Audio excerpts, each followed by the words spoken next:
Sebo Father, njagala okutwala omukisa guno okwebaza olw'ekitambiro ky'emmisa eky'okwebaza mutabani wange okusukka obulwadde ky'otuwadde. Sebo weebale nnyo, weebalire ddala.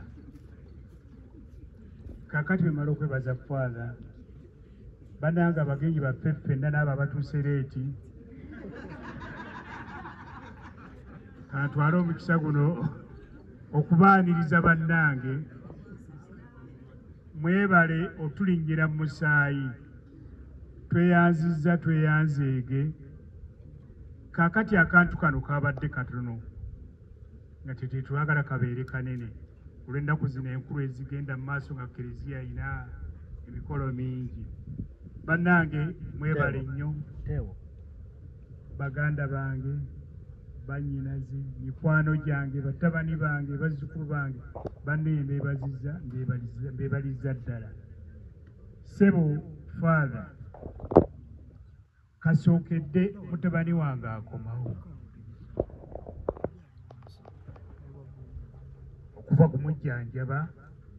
Kano ke kaseera nze ke mbadde nninda ak'okwebaza Mukama.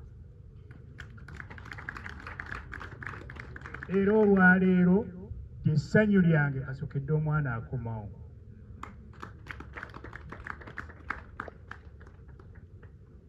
Babadde byabwe balina byebakola, bagenda eno naye nga nze nninda Mukama Katonda we naatagenda ku maviivi gange mwebaze kususa mutabani wange. Kuba bwe yali agenda embeera yali mbi nnyo, naye Father simusuubira kudda.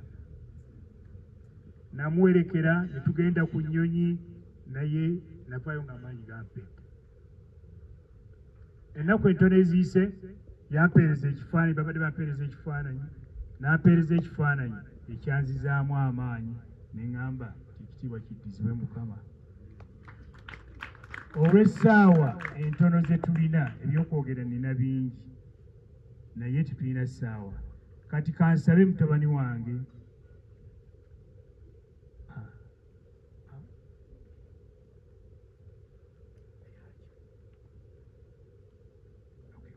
kakati Sebo omukubiriza ŋŋambye nti yalina okutwala akazindaalo kanayogera ebiddako, naye Father Sebo weebale nnyo, weebalire ddala.